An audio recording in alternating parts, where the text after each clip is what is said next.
ನಿನ್ನ ನಾಮವೇ ನನ್ನ ಆತ್ಮದ ಗೀತವೇ, ನನ್ನ ರಕ್ಷಿಸಿದ ಯೇಸುವನ ಹಾಡಿ ಸ್ತುತಿಸುವೆನು.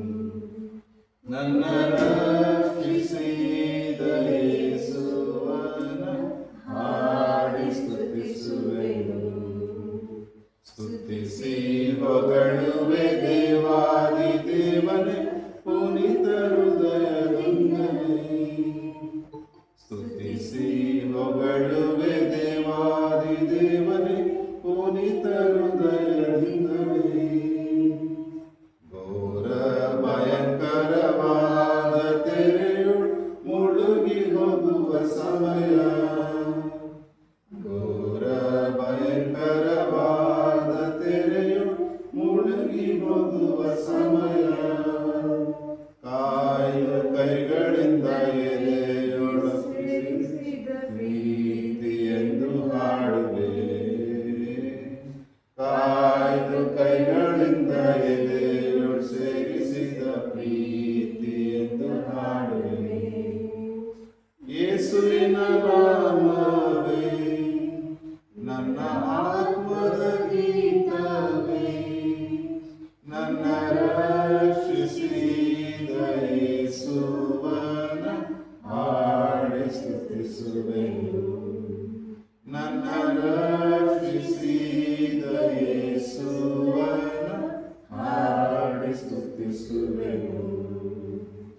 ಕಷ್ಟ ನಷ್ಟ ಹಿಂಸೆ ಶೋಧನೆಗಳು ಕ್ಷೀಣರಾಗಿ ಬಿದ್ದು ಹೋಗದೆ, ಕಷ್ಟ ನಷ್ಟ ಹಿಂಸೆ ಶೋಧನೆಗಳು ಕ್ಷೀಣರಾಗಿ ಬಿದ್ದು ಹೋಗದೆ, ನಿತ್ಯ ಜಯ ಘೋಷದಿಂದ ನಡೆಸಿದ ಪ್ರೀತಿ ಎಂದು ಹಾಡುವೆ.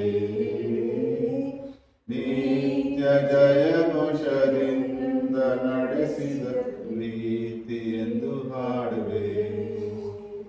ಯೇಸುವಿನ ನಾಮವೇ ನನ್ನ ಆತ್ಮದ ಗೀತವೇ, ನನ್ನ ರಕ್ಷಿಸಿದ ಯೇಸುವನ ಹಾಡಿ ಸ್ತುತಿಸುವೆನು. ನನ್ನ ರಕ್ಷಿಸಿದ ಯೇಸುವನ ಹಾಡಿ ಸ್ತುತಿಸುವೆನು. ತಾಯಿ ತನ್ನ ಮಗುವ ಮರೆತರು ನಾನು ನೆನೆಸುವೆನು. ತಾಯಿ ತನ್ನ ಮಗುವ ಮರೆತರು ನಾನು ನಿನ್ನ ನೆನೆಸುವೆನು ಎಂದು ಹೇಳಿದಂತ ಕರ್ತ ನಿತ್ಯ ಸ್ನೇಹದಿಂದ ನಡೆಸುವನು. ಎಂದು ಹೇಳಿದಂತ ಕರ್ತ ನಿತ್ಯ ಸ್ನೇಹದಿಂದ ನಡೆಸುವನು. ಯೇಸು ಎಂಬ ನಾಮವೇ ನನ್ನ ಆತ್ಮದ ಗೀತವೇ, ನನ್ನ ರಕ್ಷಿಸಿದ ಯೇಸುವನ ಹಾಡಿ ಸ್ತುತಿಸುವೆನು. ನನ್ನ ರಕ್ಷಿಸಿದ ಯೇಸುವನ ಹಾಡಿ ಸ್ತುತಿಸುವೆನು. ಲೋಕದೊಳಗೆಲ್ಲ ಸಾಕ್ಷಿಯಾಗೆಂಬ ಆಜ್ಞೆಯನ್ನು ಯೇಸು ಕೊಟ್ಟನು. ಲೋಕದೊಳಗೆಲ್ಲ ಸಾಕ್ಷಿಯಾಗೆಂಬ ಆಜ್ಞೆಯನ್ನು ಯೇಸು ಕೊಟ್ಟನು. ನನ್ನ ದೇಹಾತ್ಮ ಎಲ್ಲವನ್ನೊಂದೇ ಅರ್ಪಿಸುವೆ. ನನ್ನ ದೇಹಾತ್ಮ ಪ್ರಾಣ ಎಲ್ಲವನ್ನು ಹಿಂದೆ ಅರ್ಪಿಸುವೆನು. ಯೇಸುವಿನ ನಾಮವೇ ನನ್ನ ಆತ್ಮದ ಗೀತವೇ, ನನ್ನ ರಕ್ಷಿಸಿದ ಯೇಸುವನ ಹಾಡಿ ಸ್ತುತಿಸುವೆನು. ನನ್ನ ರಕ್ಷಿಸಿದ ಯೇಸುವನ ಹಾಡಿ ಸ್ತುತಿಸುವೆನು. ಸ್ತುತಿಸಿ ಹೊಗಳುವೆ ದೇವಾದಿ ದೇವ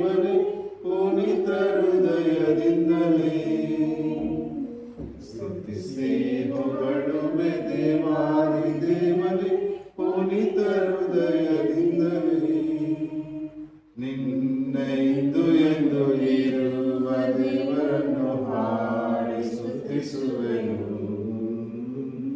ನಿನ್ನ ಇಂದು ಎಂದು ಇರುವ ದೇವರನ್ನು ಹಾಡಿ ಸ್ತುತಿಸುವೆನು. ಯೇಸುವಿನ ನಾಮವೇ ನನ್ನ ಆತ್ಮದಲ್ಲಿ ಇದ್ದಾವೆ, ನನ್ನ ರಕ್ಷಿಸಿದ ಯೇಸುವನ್ನು ಹಾಡಿ ಸ್ತುತಿಸುವೆನು. ನನ್ನ ರಕ್ಷಿಸಿದ ಯೇಸುವನ್ನು ಹಾಡಿ ಸ್ತುತಿಸುವೆನು. ನನ್ನ ರಕ್ಷಿಸಿದ ಯೇಸುವನ್ನು ಹಾಡಿ ಸ್ತುತಿಸುವೆನು. ಸ್ವಾಮಿ, ಪರಿಶುದ್ಧ ದೇವರೇ, ನಮ್ಮನ್ನು ರಕ್ಷಿಸಿದ ನೀನೇ ಸ್ವಾಮಿ. ಅನುದಿನವೂ ನೀನು ರಕ್ಷಣೆ ಮಾಡಿದಕ್ಕಾಗಿ ನಾವು ನಿಮ್ಮನ್ನು ಸ್ತುತಿಸುತ್ತಾ ನಿಮಗಾಗಿ ಜೀವಿಸುವುದಕ್ಕೆ ಸಹಾಯ ಮಾಡು ರಾಜ. ಈ ವರ್ಷದಲ್ಲಿ 6 ತಿಂಗಳುಗಳ ಕಾಲ ದೇವರೇ ನಮ್ಮನ್ನು ಅದ್ಭುತವಾಗಿ ಆಶ್ಚರ್ಯಕರವಾಗಿ ನಡೆಸಿ ಈಗ 7ನೇ ತಿಂಗಳಲ್ಲಿ ಮೊದಲನೇ ದಿವಸ ನಿನ್ನ ಪರಿಶುದ್ಧ ಸನ್ನಿಧಾನದಲ್ಲಿ ಕರೆಕೊಂಡು ಬಂದಿದ್ದೆಲ್ಲ ಅದಕ್ಕಾಗಿ ಸ್ತೋತ್ರ ಸಲ್ಲಿಸ್ತೇವೆ. ಇನ್ನೊಂದು ಹಾಡನ್ನು ಹಾಡಿ ನಾವು ದೇವರ ನಾಮವನ್ನು ಮಹಿಮೆಪಡಿಸೋಣ. ಆತನು ಮಾಡಿದ ಒಳ್ಳೆಯ ಕಾರ್ಯಗಳು ನೆನೆಸಿಕೊಳ್ಳುವಾಗ, ಒಂದೊಂದು ಕಾರ್ಯಗಳು ನೆನೆಸುವಾಗ ಸ್ತೋತ್ರಗಳು ಉಕ್ಕಿ ಹರಿಯುವ ಹಾಗೆ ನಾವು ಆತನನ್ನು ಎನ್ನಲ್ಲಿ ಪೂರ್ತಿ ಸ್ತೋತ್ರ ಎಂಬುದಾಗಿ ದೇವರನ್ನು ಹಾಡಿ ಸ್ತುತಿಸೋಣ. ಎನ್ನಲ್ಲಿ ಉಕ್ಕುತ್ತೆ ಸ್ತೋತ್ರವು ಸ್ವಾಮಿ ಎಂದೆಂದು ನಾಮವೇ. ಎನ್ನಲ್ಲಿ ಉಕ್ಕುತ್ತೆ ಸ್ತೋತ್ರವು ಸ್ವಾಮಿ ಎಂದೆಂದು ನಾಮವೇ. ಜನಿಸಿದ ದಿನದಿಂದ ಈವರೆಗೂ, ಜನಿಸಿದ ದಿನದಿಂದ ಈವರೆಗೂ ರಕ್ಷಿಸಿ ಕಾದಿನಿ. ಎನ್ನಲ್ಲಿ ಉಕ್ಕುತ್ತೆ ಸ್ತೋತ್ರವು ಸ್ವಾಮಿ ಎಂದೆಂದು ನಾಮವೇ. ಎನ್ನಲ್ಲಿ ಉಕ್ಕುತ್ತೆ ಸ್ತೋತ್ರವು ಸ್ವಾಮಿ ಎಂದೆಂದು ನಾಮವೇ. ಆಕಾಶ ಮಂಡಲವೆಲ್ಲ ಸಕಲ ದೇವದೂತ ಸೈನ್ಯವು, ಆಕಾಶ ಮಂಡಲವೆಲ್ಲ ಸಕಲ ದೇವದೂತ ಸೈನ್ಯವು, ಭೂಚರ ಜಲಚರಗಳ, ಭೂಚರ ಜಲಚರಗಳ ಸೃಷ್ಟಿಕರ್ತನ ಕೀರ್ತಿಸಲು. ಎನ್ನಲ್ಲಿ ಉಕ್ಕುತ್ತೆ ಸ್ತೋತ್ರವು ಸ್ವಾಮಿ ಎಂದೆಂದು ನಾಮವೇ. ಎನ್ನಲ್ಲಿ ಉಕ್ಕುತ್ತೆ ಸ್ತೋತ್ರವು ಸ್ವಾಮಿ ಎಂದೆಂದು ನಾಮವೇ. ನಿನ್ನಯ ಅತಿ ಶ್ರೇಷ್ಠ ನಾಮ ಅದು ನನಗೆಂತ ಉಲ್ಲಾಸವು. ನಿನ್ನಯ ಅತಿ ಶ್ರೇಷ್ಠ ನಾಮ ಅದು ನನಗೆಂತ ಉಲ್ಲಾಸವು. ನಿನ್ನಯ ನಾಮವ ನಂಬಿ, ನಿನ್ನಯ ನಾಮವ ನಂಬಿ ಎನಗುಂಟು ಆಯಸ್ಸು. ಎನ್ನಲ್ಲಿ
ದಿನದಿಂದ ಈವರೆಗೂ ರಕ್ಷಿಸಿ ಕಾದಿರಿ. ಆಹಾ ಎನ್ನಲ್ಲಿಯೂ ಕುತ್ತೆ ಸ್ತೋತ್ರವು ಸ್ವಾಮಿ ಎಂದೆಂದು ನಾ ಹಾಡುವೆನು. ಎನ್ನಲ್ಲಿಯೂ ಕುತ್ತೆ ಸ್ತೋತ್ರವು ಸ್ವಾಮಿ ಎಂದೆಂದು ನಾ ಹಾಡುವೆನು. ಸ್ವಾಮಿ ಎಂದೆಂದು ನಾ ಹಾಡುವೆನು. ನಿನ್ನಯ ಅತಿ ಶ್ರೇಷ್ಠ ನಾಮ ಅದು ನನಗೆಂತ ಉಲ್ಲಾಸವು. ನಿನ್ನಯ ಅತಿ ಶ್ರೇಷ್ಠ ನಾಮ ಅದು ನನಗೆಂತ ಉಲ್ಲಾಸವು. ನಿನ್ನಯ ನಾಮವ ನಂಬಿ ನಿನ್ನಯ ನಾಮವ ನಂಬಿ ನನಗುಂಟು ಅಭಯವು. ಎನ್ನಲ್ಲಿಯೂ ಕುತ್ತೆ ಸ್ತೋತ್ರವು ಸ್ವಾಮಿ ಎಂದೆಂದು ನಾ ಹಾಡುವೆನು. ಎನ್ನಲ್ಲಿಯೂ ಕುತ್ತೆ ಸ್ತೋತ್ರವು ಸ್ವಾಮಿ ಎಂದೆಂದು ನಾ ಹಾಡುವೆನು.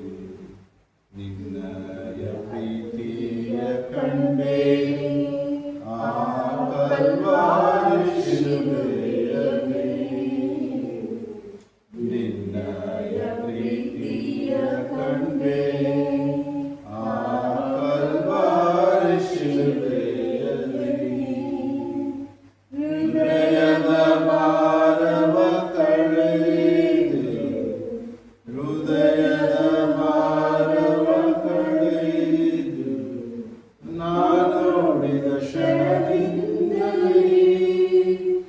ಆಹಾ ಎನ್ನಲ್ಲಿಯೂ ಕುತ್ತೆ ಸ್ತೋತ್ರವು ಸ್ವಾಮಿ ಎಂದೆಂದು ನಾ ಹಾಡುವೆನು.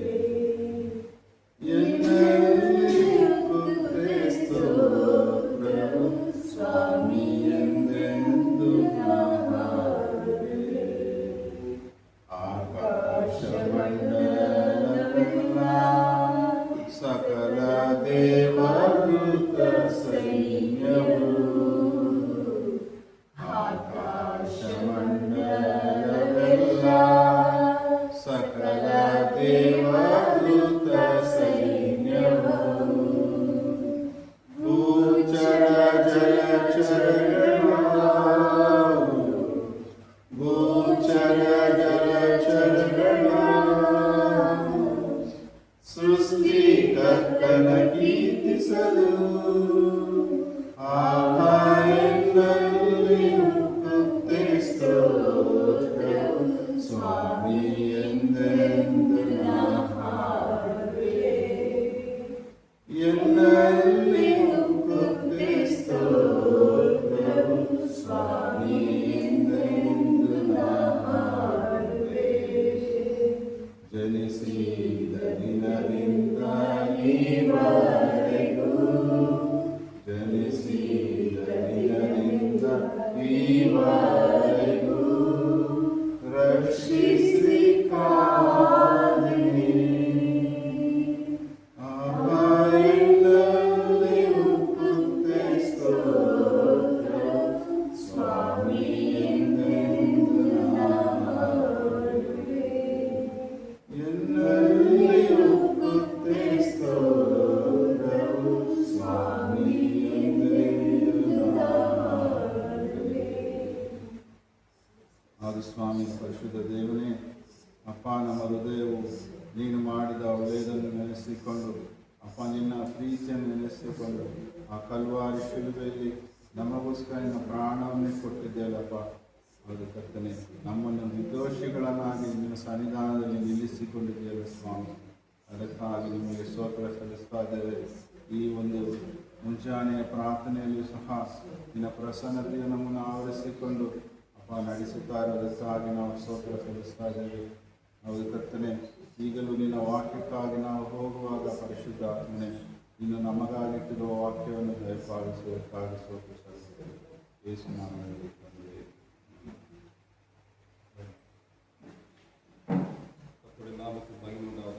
ಕರ್ತನ ನಾಮಕ್ಕೆ ಮಹಿಮೆ ಉಂಟಾಗಲಿ. ನಾವು ಕುಳಿತುಕೊಳ್ಳೋಣ.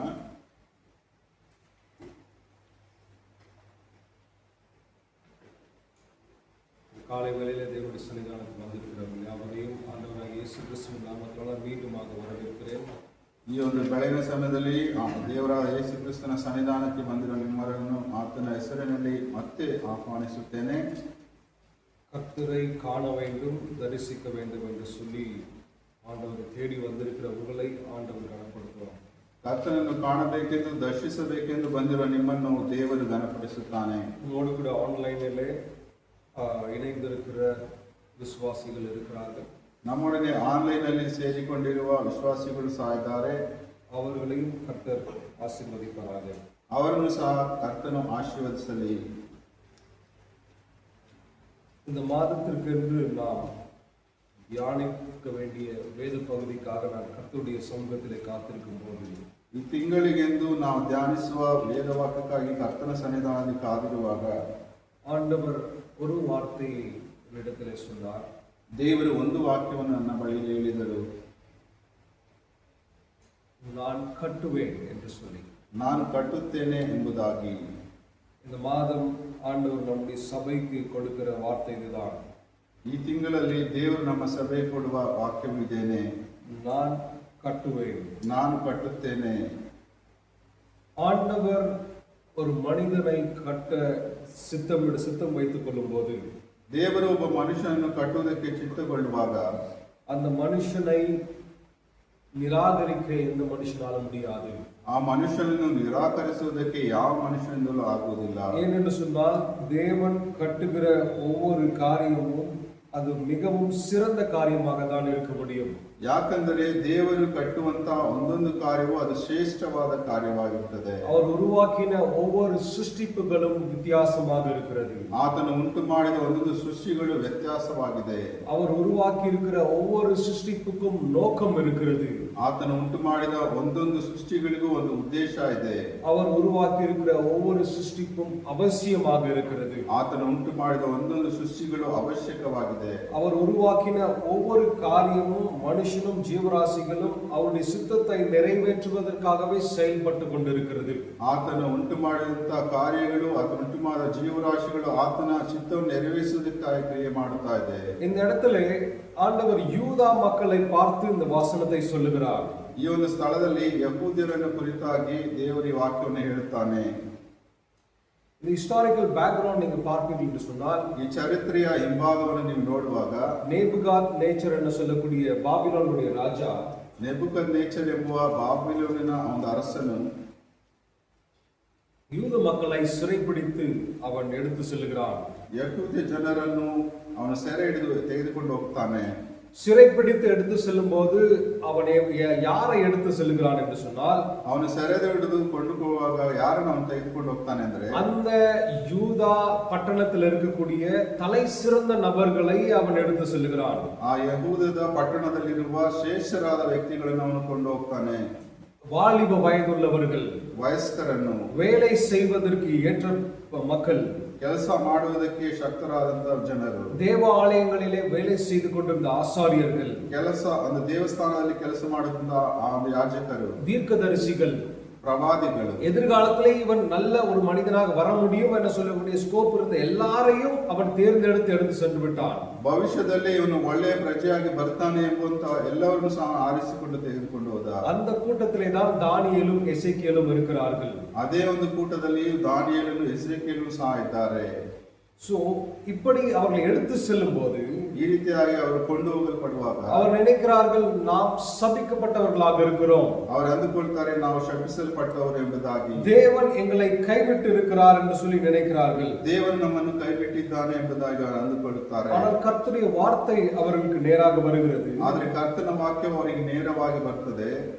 அவர் சொல்லுகிறார், ಆತನು ಹೇಳುತ್ತಾನೆ, நான் அவர்களை தேசத்துக்கு திரும்ப வர பண்ணி, ನಾನು ಅವರನ್ನು ದೇಶಕ್ಕೆ ಮತ್ತೆ ಬರುವಂತೆ ಮಾಡಿ அவர்களை கட்டுவேன், ಅವರನ್ನು ಕಟ್ಟುತ್ತೇನೆ, அவர்களை இடிக்க மாட்டேன், ಅವರನ್ನು ನಾನು ತಳ್ಳಿಬಿಡುವುದಿಲ್ಲ, அவர்களை நாட்டுவேன், ಅವರನ್ನು ಇಡುತ್ತೇನೆ, அவர்களை பிடுங்கவும் மாட்டேன். ಅವರನ್ನು ಕಿತ್ತು ಹಾಕುವುದಿಲ್ಲ. ஆண்டவர் ஒரு காரியத்தை செய்யும்போது ದೇವರು ಒಂದು ಕಾರ್ಯವನ್ನು ಮಾಡುವಾಗ அதற்கு எதிர்வினையான காரியத்தை வேறு யாராலும் செய்ய முடியாது. ಅದಕ್ಕೆ ವಿರೋಧವಾದ ಕಾರ್ಯವನ್ನು ಬೇರೆ ಯಾರು ಮಾಡಲು ಸಾಧ್ಯವಿಲ್ಲ. தேவன் ஒரு வீட்டை கட்டுவார் என்று சொன்னால் ದೇವರು ಒಂದು ಮನೆಯನ್ನು ಕಟ್ಟುವುದಾದರೆ அதை யாராலும் இடிக்க முடியாது. ಅದನ್ನು ಯಾರು ತಳ್ಳಿ ಹಾಕುವುದಕ್ಕೆ ಆಗುವುದಿಲ್ಲ. தேவன் ஒரு வாசலை திறக்கிறார் என்று சொன்னால் ಒಂದು ವೇಳೆ ದೇವರು ಬಾಗಿಲನ್ನು ತೆರೆಯುವುದಾದರೆ அதை மூட ஒரு மனிதனாலும் கூடாது என்று சொல்லி வேதவசனம் சொல்லுகிறது. ಅದನ್ನು ಮುಚ್ಚುವುದಕ್ಕೆ ಒಬ್ಬ ಮನುಷ್ಯನಿಂದಲೂ ಸಾಧ್ಯ ಇಲ್ಲ ಎಂಬುದಾಗಿ ದೇವರ ವಾಕ್ಯ ಹೇಳ್ತದೆ. இந்த காலை வேளையில் கர்த்தர் நமக்கு கொடுக்கிற வார்த்தை இதுதான். ಈ ಬೆಳಗಿನ ಸಮಯದಲ್ಲಿ ದೇವರು ಕೊಡುವ ವಾಕ್ಯವು ನಮಗೆ ಇದೇನೆ, நான் அவர்களை கட்டுவேன், ನಾನು ಅವರನ್ನು ಕಟ್ಟುತ್ತೇನೆ.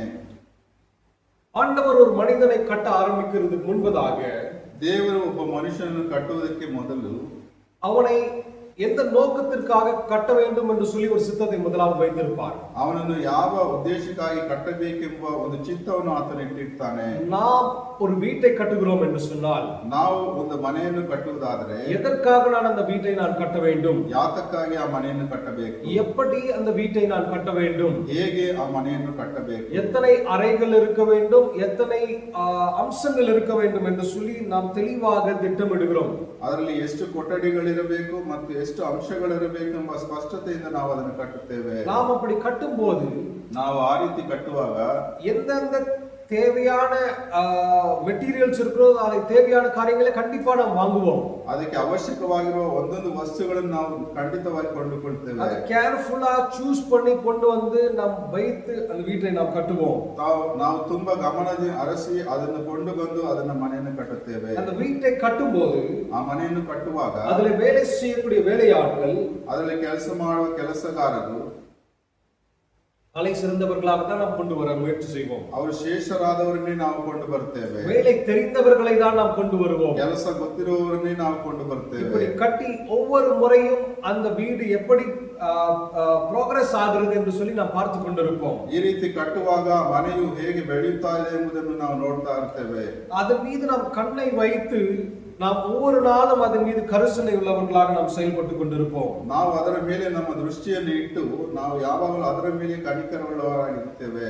இப்படி ஆண்டவர் உங்களை கட்டுவதற்கு சித்தமுள்ளவராக இருக்கும்போது, ಈ ರೀತಿಯಾಗಿ ದೇವರು ನಿಮ್ಮನ್ನು ಕಟ್ಟಲು ಸಿದ್ಧಗೊಂಡಿರುವಾಗ உங்களை குறித்து ஆண்டவருடைய எண்ணங்கள் எவ்வளவு பெரியதாக இருக்கும், ನಿಮ್ಮನ್ನು ಕುರಿತಾದ ದೇವರ ಒಂದು ಆಲೋಚನೆಗಳು ಎಷ್ಟು ದೊಡ್ಡದಾಗಿರುತ್ತದೆ, உங்களை குறித்ததான கனவு அவருக்கு எவ்வளவு பெரியதாக இருக்கும், ನಿಮ್ಮ ಕುರಿತಾದ ಆತನ ಕನಸುಗಳು ಎಷ್ಟು ದೊಡ್ಡದಾಗಿರಬೇಕು. அவர் உன்னை தாயின் கற்பத்தில் உருவாகுவதற்கு முன்பதாகவே தெரிந்து கொண்டிருக்கிறபடியால், ಆತನ ನಿನ್ನನ್ನು ತಾಯಿಯ ಗರ್ಭದಲ್ಲಿ ಉಂಟು ಮಾಡುವುದಕ್ಕೆ ಮುಂಚಿತವಾಗಿ ಅರಿತುಕೊಂಡಿರುವುದರಿಂದ, உன்னுடைய வாழ்க்கை குறித்து அவர் திட்டம் வைத்திருக்கிறபடியால், ನಿನ್ನ ಜೀವನದ ಕುರಿತಾಗಿ ಉದ್ದೇಶವನ್ನು ಆತನು ಇಟ್ಟಿರುವುದರಿಂದ, அவர் உன்னை தொடர்ந்து தம்முடைய வேலைக்கென்று உங்களை கட்டி கொண்டிருக்கிறார். ಆತನು ನಿರಂತರವಾಗಿ ತನ್ನ ಕೆಲಸಕ್ಕಾಗಿ ನಿಮ್ಮನ್ನು ಕಟ್ಟುತ್ತಾ ಇದ್ದಾನೆ.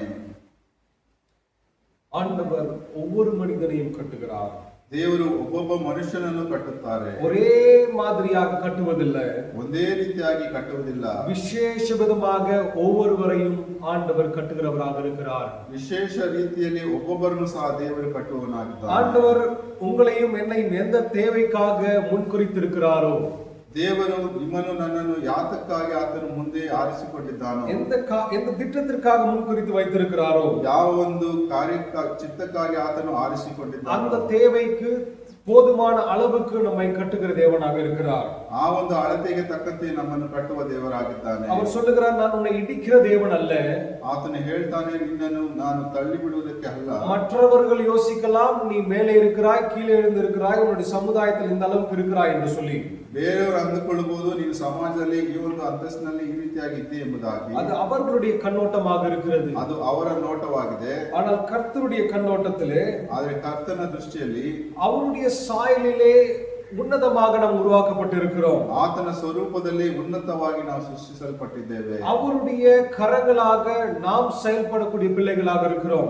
ಆತನ ಕೈಗಳಾಗಿ ಕ್ರಿಯೆ ಮಾಡುವ ಮಕ್ಕಳಾಗಿ ನಾವು ಇದ್ದೇವೆ. அவருடைய சித்தத்தை செயல்படுத்துகிற நபராக இருக்கிறபடினால், ಆತನ ಚಿತ್ತವನ್ನು ನೆರವೇರಿಸುವ ವ್ಯಕ್ತಿಗಳಾಗಿ ನಾವು ಇರುವುದರಿಂದ, ஆண்டவர் நம்மை உருவாக்கும் போது, ದೇವರು ನಮ್ಮನ್ನು ಉಂಟು ಮಾಡುವಾಗ, நம்மை கட்டும் போது ನಮ್ಮನ್ನು ಕಟ್ಟುವಾಗ ரொம்ப கேர்ஃபுல்லாக ஆண்டவர் செயல்படுகிறார். ತುಂಬಾ ಗಮನ ಹರಿಸಿ ದೇವರು ಕ್ರಿಯೆ ಮಾಡುತ್ತಾನೆ. மிகுந்த ஆலோசனையோடு கூட உன்னையும் என்னையும் ஆண்டவர் கட்டி கொண்டிருக்கிறார். ತುಂಬಾ ಆಲೋಚನೆಯೊಂದಿಗೆ ದೇವರು ನಿನ್ನನ್ನು ನನ್ನನ್ನು ಕಟ್ಟುತ್ತಾ ಇದ್ದಾರೆ. நாம் சாதாரணமான மனிதர்கள் அல்ல. ನಾವು ಸಾಧಾರಣವಾದ ಮನುಷ್ಯರು ಅಲ್ಲ. மனிதர்கள் நினைக்கலாம் ಇವனை ನಾನು ಅಳಿತು ಬಿಡ வேண்டும் என்று சொல்லி. ಮನುಷ್ಯರು ಅಂದುಕೊಳ್ಳಬಹುದು ಇವನನ್ನು ನಾಶ ಮಾಡಬೇಕೆಂಬುದಾಗಿ. சிலர் சொல்லலாம் இவனை யாரும் அழிக்க தேவையில்லை, இவன் தானாக அழிந்து விடுவான் என்று சொல்லி. ಕೆಲವರು ಹೇಳ್ಬೋದು ಇವನನ್ನು ಯಾರು ನಾಶ ಮಾಡೋದು ಬೇಡ, ತಾನಾಗೆ ನಾಶವಾಗ್ತಾನೆ ಎಂಬುದಾಗಿ. நான் சொல்றேன், எழுதி வச்சுக்கோ, இவனுடைய லைஃப் இப்படிதான் அழிந்து போகும் என்று சொல்லி மனிதர்கள் சொல்லக்கூடும். ನಾನು ಹೇಳ್ತೇನೆ, ಬರೆದಿಟ್ಟುಕೋ, ಇವನ ಜೀವನ ಹೀಗೆ ನಾಶವಾಗ್ತದೆ ಅಂತ ಮನುಷ್ಯರು ಹೇಳ್ಬೋದು. ஏனென்று சொன்னால் அப்படிதான் தோன்றுகிறது சூழ்நிலை, இப்படி இருக்கக்கூடிய சூழ்நிலை. ಆದ್ರೆ ಹಾಗೆ ಅನಿಸ್ತದೆ ಈಗಿರುವ ಪರಿಸ್ಥಿತಿ. இவர்கள் அடிமைகளாக எடுத்து செல்லப்படுகிறார்கள். ಇವರು ಗುಲಾಮರಾಗಿ ತೆಗೆದುಕೊಂಡು ಹೋಗಲ್ಪಡುತ್ತಾರೆ. வேறொரு நாட்டிற்கு அடிமைகளாக எடுத்து செல்லப்படுகிறார்கள். ಇವರು ಬೇರೆ ದೇಶಕ್ಕೆ ಕೊಂಡು ಹೋಗಲ್ಪಡುತ್ತಾರೆ.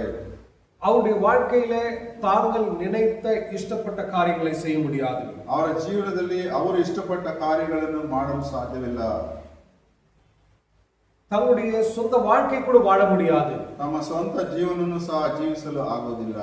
ஒரு சாதாரண குடிமகன் செய்ய முடிவதற்கான இருக்கக்கூடிய காரியங்களை இவர்களால் செய்ய முடியாது. ಒಬ್ಬ ಸಾಧಾರಣ ಮನುಷ್ಯನು ಮಾಡುವಂತ ಕಾರ್ಯಗಳನ್ನು ಸಹ ಇವರು ಮಾಡಲು ಆಗುವುದಿಲ್ಲ. அப்படிப்பட்ட சூழ்நிலையிலே, ಅಂತ ಪರಿಸ್ಥಿತಿಯಲ್ಲಿ, அவருடைய நம்பிக்கை இழந்த வேளையிலே, ಅವರ ನಂಬಿಕೆಯನ್ನು ಕಳೆದುಕೊಂಡ ಸಮಯದಲ್ಲಿ ஆண்டவர் சொல்லுகிறார், ದೇವರು ಹೇಳುತ್ತಾರೆ, உன்னை உருவாக்கினவர் நான் அல்லவா, ನಾನು ನಿನ್ನನ್ನು ಉಂಟು ಮಾಡಿದ್ದೇನಲ್ಲ, உன்னை பாபிலோனுடைய ராஜா தெரிந்தெடுக்கவில்லை, ನಿನ್ನನ್ನು ಬಾಬಿಲೋನಿನ ಅರಸನು ಆರಿಸಿಕೊಳ್ಳಲಿಲ್ಲ. அவன் நினைத்துக் கொண்டிருக்கலாம் இவனை கொண்டு நான் இதை செய்ய முடியும் என்று சொல்லி அவன் எடுத்து செல்லவில்லை. அந்த சிந்தனைகள் செயல்பட போவதில்லை. ಅವನು ಅಂದುಕೊಂಡಿದ್ದಾನೆ, ನಾನು ಇವ್ರನ್ನ ಇಟ್ಕೊಂಡು ಈ ಕೆಲಸ ಮಾಡ್ತೇನೆ ಅಂತ. ಅದ ಆಲೋಚನೆ ನಡೆಯುವುದಿಲ್ಲ. ஆனால் ஆண்டவர் ஒரு திட்டத்தை வைத்திருக்கிறார். ಆದ್ರೆ ದೇವರು ಒಂದು ಚಿತ್ತವನ್ನು ಇಟ್ಟಿದ್ದಾರೆ. தானியேலை கொண்டும் எசேக்கியேலை கொண்டும் ஒரு காரியத்தை செய்ய போகிறேன் என்று சொல்லி ஆண்டவர் ஒரு திட்டத்தை வைத்திருக்கிறார். ದಾನಿಯೇಲನ್ನು ಇಟ್ಟುಕೊಂಡು ಎಸೇಕಿಯೇಲನ್ನು ಇಟ್ಟುಕೊಂಡು ಒಂದು ಕಾರ್ಯವನ್ನು ಮಾಡ್ತೇನೆ ಎಂಬುದಾಗಿ ಚಿತ್ತವನ್ನು ಇಟ್ಟುಕೊಂಡಿದ್ದಾರೆ. யோசேப்பு அடிமையாக விற்கப்படும் போது, ಯೋಸೇಫನು ಗುಲಾಮನಾಗಿ ಮಾರಲ್ಪಡುವಾಗ போத்திபாருக்கு ஒரு திட்டம் இருந்தது. போத்திபರನಿಗೆ ಒಂದು ಯೋಜನೆ ಇತ್ತು. ஆனால் அந்த திட்டத்துக்கு மேலாக யாருடைய திட்டம் மேலோங்கினது என்று சொல்லி பார்க்கும்போது, ಆದ್ರೆ ಆ ಯೋಜನೆಗಳ ಮೇಲೆ ಬಂದದ್ದು ಯಾರೊಂದು ಯೋಜನೆ ಅಂತ ನೋಡುವಾಗ ஆண்டவருடைய திட்டம் தான் மேலோங்கி நின்றது. ದೇವರ ಯೋಜನೆಯೇ ಮೇಲಾಗಿ ಇತ್ತು. உன்னுடைய வாழ்க்கையிலே அநேக ஆலோசனைகள் உன்னுடைய வாழ்க்கையிலே வேலை செய்து கொண்டிருக்கலாம்.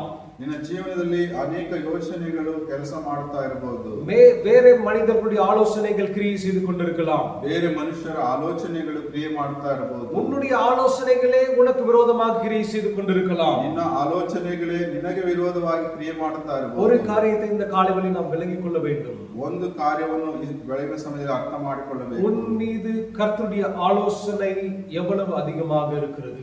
ನಿನ್ನ ಮೇಲೆ ಕರ್ತನ ಆಲೋಚನೆಯು ಎಷ್ಟು ಅಧಿಕವಾಗಿದೆ. உன்னை கட்ட வேண்டும் என்று சொல்லி அவருடைய ஆலோசனைகள் எவ்வளவு பெரியதாக இருக்கிறது. ನಿನ್ನನ್ನು ಕಟ್ಟಬೇಕೆಂಬುವ ಆತನ ಆಲೋಚನೆಗಳು ಎಷ್ಟು ದೊಡ್ಡದಾಗಿದೆ. அவர் உன் மீது கருணை உள்ள தேவனாக இருக்கிறார். ಆತನು ನಿನ್ನ ಮೇಲೆ ಕನಿಕರವುಳ್ಳ ದೇವರಾಗಿದ್ದಾನೆ. அவரை நான் உன்னை உருவாக்க வேண்டும் என்று சொல்லி அவருக்குள்ளாக அவ்வளவு ಆಲೋಚನೆಗಳು இருக்கிறது. ಆತನು ನಿನ್ನನ್ನು ಈ ರೀತಿಯಾಗಿ ರೂಪಿಸಬೇಕೆಂಬುವ ಆಲೋಚನೆಗಳು ಅಷ್ಟು ದೊಡ್ಡದಾಗಿದೆ.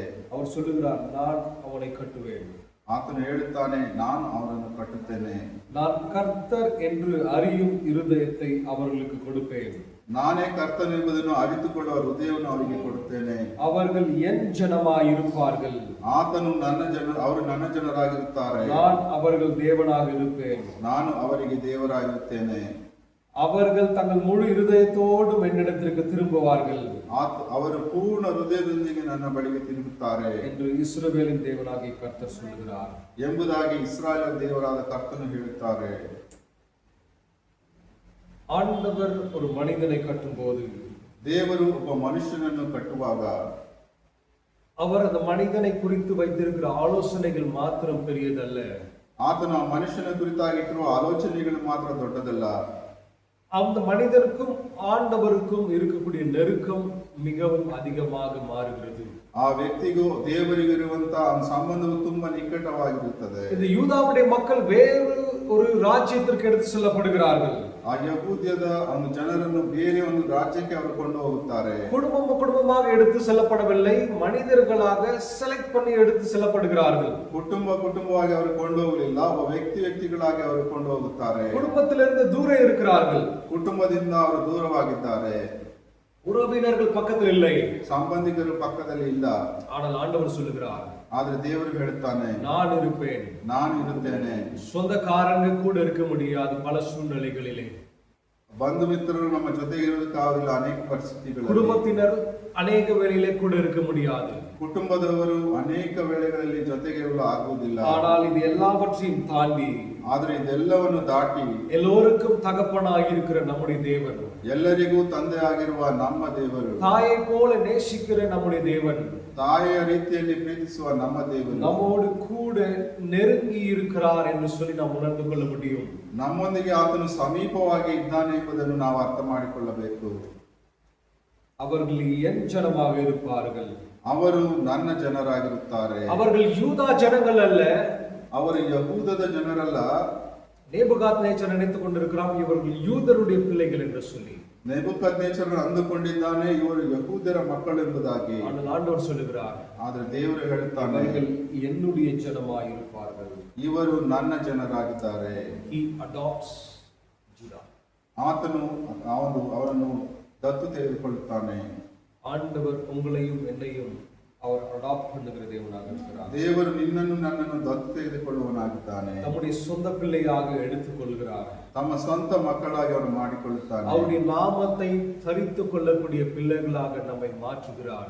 ಆತನ ನಾಮವನ್ನು ಧರಿಸಿಕೊಳ್ಳುವ ಮಕ್ಕಳಾಗಿ ನಮ್ಮನ್ನು ಮಾಡುತ್ತಾನೆ. மாற்றி நம்மோடு கூட இருந்து நம்மை கட்டுகிற தேவனாக இருக்கிறார். ಆ ರೀತಿ ಮಾರ್ಪಡಿಸಿ ನಮ್ಮ ಜೊತೆಗಿದ್ದು ನಮ್ಮನ್ನು ಕಟ್ಟುವಂತೆ ಮಾಡುತ್ತಾನೆ. நம்மை கட்டுகிற தேவன் மாத்திரமல்ல, ನಮ್ಮನ್ನು ಕಟ್ಟುವ ದೇವರು ಮಾತ್ರವಲ್ಲ, நம்மை நாட்டுகிற தேவனாக இருக்கிறார். ನಮ್ಮನ್ನು ನೆಡುವ ದೇವರಾಗಿದ್ದಾನೆ. He is going to make your life firm.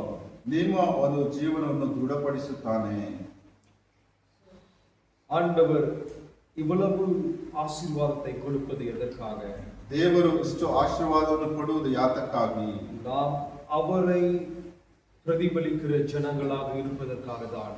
ನಾವು ಆತನನ್ನು ಪ್ರತಿಫಲಿಸುವ ಜನರಾಗಿರಬೇಕೆಂಬುದಕ್ಕಾಗಿ. இந்த காலை வேளையிலே நாம் ஆண்டுடைய சன்னிதானத்திலே கூடியிருக்கிறோம். ಈ ಬೆಳಗಿನ ಸಂವಿಧಾನದಲ್ಲಿ ನಾವು ದೇವರ ಸನ್ನಿಧಾನದಲ್ಲಿ ಕೂಡಿ ಬಂದಿದ್ದೇವೆ. இந்த மாதத்திற்கான ஆண்டவர் கொடுத்திருக்கிற வாக்குத்தத்தம், ಈ ತಿಂಗಳಿಗಾಗಿ ದೇವರು ನಮಗೆ ಕೊಟ್ಟಿರುವ ವಾಗ್ದಾನ, நான் உன்னை கட்டுவேன், ನಾನು ನಿನ್ನನ್ನು ಕಟ್ಟುತ್ತೇನೆ, நானே உன்னை கட்டுவேன், ನಾನೇ ನಿನ್ನನ್ನು ಕಟ್ಟುತ್ತೇನೆ, உன்னை நிலைவரப்படுத்துவேன், ನಿನ್ನನ್ನು ದೃಢಪಡಿಸುತ್ತೇನೆ. இந்நாள் வரைக்கும் நான் உன்னை பாதுகாத்தது உன்னை வீணிலே அழித்து விடுவதற்கல்ல. ಇದುವರೆಗೂ ನಿನ್ನನ್ನು ರಕ್ಷಿಸಿ ಕಾಪಾಡಿದು ನಿನ್ನನ್ನು ವ್ಯರ್ಥವಾಗಿ ನಾಶ ಮಾಡುವುದಕ್ಕೆ. நேபுகாத்நேச்சரை தான் இவன் நன்றாக வளர்ந்திருக்கிறான். நேபுகத்நேச்சர் ಅಂದುಕೊಂಡ ಅವನು ಚೆನ್ನಾಗಿ ಬೆಳೆದಿದ್ದಾನೆ. இவன் என்னுடைய சுயநலத்திற்காக நான் பயன்படுத்துவேன் என்று சொல்லி அவன் நினைத்துக் கொண்டிருக்கிறான். ಇವನನ್ನು ನನ್ನ ಸ್ವಾರ್ಥಕ್ಕಾಗಿ ನಾನು ಬಳಸುತ್ತೇನೆ ಅಂತ ಅವನು ಅಂದುಕೊಂಡಿದ್ದಾನೆ. ஆனால் கர்த்தர் உன்னை விட்டுவிட போவதில்லை. ಆದರೆ ಕರ್ತನು ನಿನ್ನನ್ನು ಬಿಟ್ಟು ಬಿಡುವುದಿಲ್ಲ. உன்னை சிறைப்பிடித்த மனிதனிடத்திலிருந்து கர்த்தர் உன்னை சிறைப்பிடிக்க போகிறார். ನಿನ್ನನ್ನು ಸೆರೆ ಹಿಡಿದ ವ್ಯಕ್ತಿಯಿಂದ ನಿನ್ನನ್ನು ದೇವರು ಸೆರೆ ಹಿಡಿತಾನೆ. உன்னை சிறைப்பிடித்து வைத்திருக்கிற ஆலோசனையிலிருந்து கர்த்தர் உன்னை சிறைப்பிடிக்க போகிறார். ನಿನ್ನನ್ನು ಸೆರೆ ಹಿಡಿದಿರುವ ಆಲೋಚನೆಯಿಂದ ದೇವರು ನಿನ್ನನ್ನು ಸೆರೆ ಹಿಡಿಯುತ್ತಾನೆ. உன்னை சிறைப்பிடித்து கரம் பிடித்து உன்னை நடத்துகிற தேவனாக இருக்க போகிறார். ನಿನ್ನನ್ನು ಸೆರೆ ಹಿಡಿದು ಕರ ಹಿಡಿದು ನಡೆಸುವ ದೇವರಾಗಿರುತ್ತಾನೆ. என்னுடைய தேவன் உன்னை உருவாக்கினது நீ சாதாரணமாக அழிந்து விட வேண்டும் என்பதற்காக அல்ல. ನನ್ನ ದೇವರು ನಿನ್ನನ್ನು ಉಂಟು ಮಾಡಿದ್ದು ಸಾಧಾರಣವಾಗಿ ನೀನು ನಾಶವಾಗುವುದಕ್ಕಾಗಿ ಅಲ್ಲ. உருவாக்கினது இஸ்ரவேலின் தேவனாகிய கர்த்தர் அல்லவா? ನಿನ್ನನ್ನು ಉಂಟು ಮಾಡಿದ್ದು ಇಸ್ರಾಯೇಲರ ದೇವರಾದ ಕರ್ತನು. அவர் மீது கண்ணை வைத்திருக்கிறார் அல்லவா? ಆತನು ನಿನ್ನ ಮೇಲೆ ದೃಷ್ಟಿಯನ್ನು ಇಟ್ಟಿದ್ದಾನೆ. உன்னை கட்ட வேண்டும் என்று சொல்லி சித்தம் வைத்திருக்கிறார் அல்லவா? ನಿನ್ನನ್ನು ಕಟ್ಟಬೇಕೆಂಬ ಚಿತ್ತಗೊಂಡಿದ್ದಾನಲ್ಲ. அவர் உன்னை கட்டுவார். ಆತನು ನಿನ್ನನ್ನು ಕಟ್ಟುತ್ತಾನೆ. அவர் உன்னை நிலைவரப்படுத்துவார். ಆತನು ನಿನ್ನನ್ನು நீ ದೃಢಪಡಿಸುತ್ತಾನೆ. அசைக்கப்படுவதில்லை. ನೀನು ಎಂದಿಗೂ ಅಲಿಗಾಡುವುದಿಲ್ಲ. நீ அசைக்கப்படுவதற்காக உருவாக்கப்படவில்லை. ನೀನು ಅಲುಗಾಡುವುದಕ್ಕಾಗಿ ಉಂಟು ಮಾಡಲ್ಪಡಲಿಲ್ಲ. உன்னுடைய கால்கள் தடுமாறினது போதும். ನಿನ್ನ ಕಾಲುಗಳು ಎಡವಿದ ಸಾಕು. உன்னுடைய சிந்தை தடுமாறினது போதும். ನಿನ್ನ ಚಿಂತನೆಗಳು ಸಹ ಎಡವಿದ ಸಾಕು. I'm going to plant you. ನಿನ್ನನ್ನು ನಾನು ನೆಡುತ್ತೇನೆ. I'm going to establish you. ನಿನ್ನನ್ನು ನಾನು ದೃಢಪಡಿಸುತ್ತೇನೆ. I'm going to make your foot firm. ನಿನ್ನ ಕಾಲುಗಳು ದೃಢವಾಗಿ ನಿಂತುಕೊಳ್ಳುವಂತೆ ಮಾಡುತ್ತೇನೆ. You do not belong to Judah. ನೀನು ಯಹೂದದ ವ್ಯಕ್ತಿಯಲ್ಲ. You do not belong to this world. ನೀನು ಈ ದೇಶಕ್ಕೆ ಸಂಬಂಧಪಟ್ಟವನು ಅಲ್ಲ, You belong to God. ನೀನು ದೇವರಿಗೆ You are ಸಂಬಂಧಪಟ್ಟವನು. God's child. ನೀನು ದೇವರ ಮಗು, You belong to Him. ನೀನು ಆತನಿಗೆ ಸ್ವಂತ. He will be your God.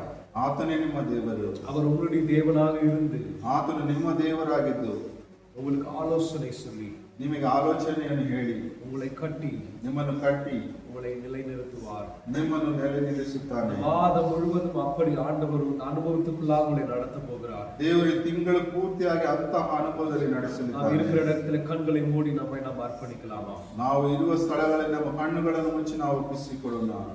கிருபை இரக்கம் நிறைந்த நல்ல தகப்பனே, ಕೃಪೆಯು ದಯವುಳ್ಳ ಒಳ್ಳೆಯ ತಂದೆ, இந்த அருமையான காலை வேளைக்காக உங்களுக்கு நன்றி செலுத்துகிறோம். ಈ ಸುಂದರವಾದ ಬೆಳಗಿನ ಸಮಯಕ್ಕಾಗಿ ಕೃತಜ್ಞತೆ ஏற்படுத்தியிருக்கிற அருமையான ஒரு வாக்கு தத்துவத்திற்காக நன்றி. ದೇವರು ನೀನು ಕೊಟ್ಟಿರುವ ಸುಂದರವಾದ ವಾಗ್ದಾನಕ್ಕಾಗಿ ಕೃತಜ್ಞತೆ ಸಲ್ಲಿಸುತ್ತೇವೆ. வேதத்தில் அநேக வாக்கு தத்தங்களை கொடுத்திருக்கிறீர்கள். ವೇದದಲ್ಲಿ ಅನೇಕ ವಾಗ್ದಾನಗಳನ್ನು ಕೊಟ್ಟಿದ್ದೀರಿ. அவைகள் எல்லாம் எங்களுக்காக தான் கொடுத்திருக்கிறீர்கள். ಅವುಗಳನ್ನೆಲ್ಲ ನಮಗೋಸ್ಕರವಾಗಿಯೇ ಕೊಟ್ಟಿದ್ದೀರಿ. ஆகிலும் ஒரு வாக்கு தத்தத்தை இந்த காலை வேளையிலே நினைவுபடுத்தி இருக்கிறீர்கள்.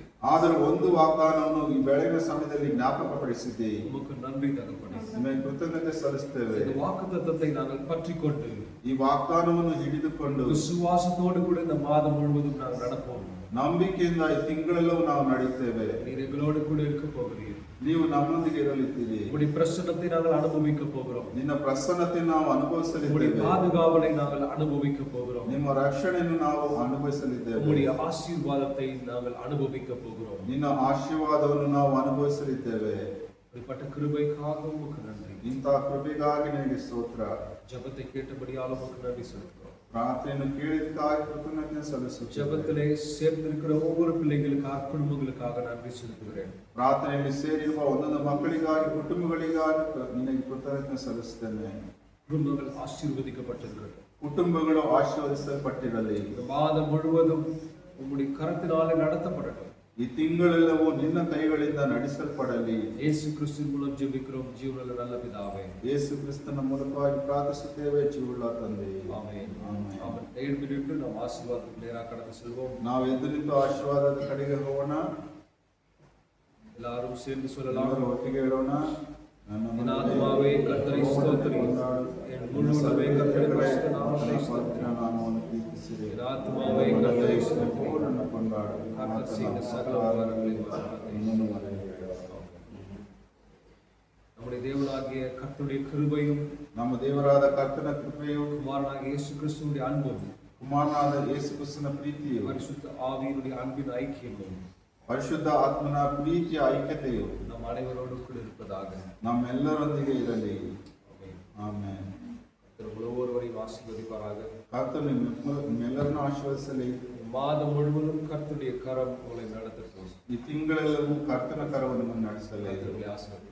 ಕರ್ತನು ನಿಮ್ಮನ್ನು ಆಶೀರ್ವದಿಸಲಿ. ஆன்லைன்ல ஜாயின் பண்ண ஒவ்வொருவரையும் ஆண்டவர் ஆசீர்வதிப்பாராக. ಆನ್ಲೈನ್ನಲ್ಲಿ ಭಾಗವಹಿಸಿದ ಒಬ್ಬ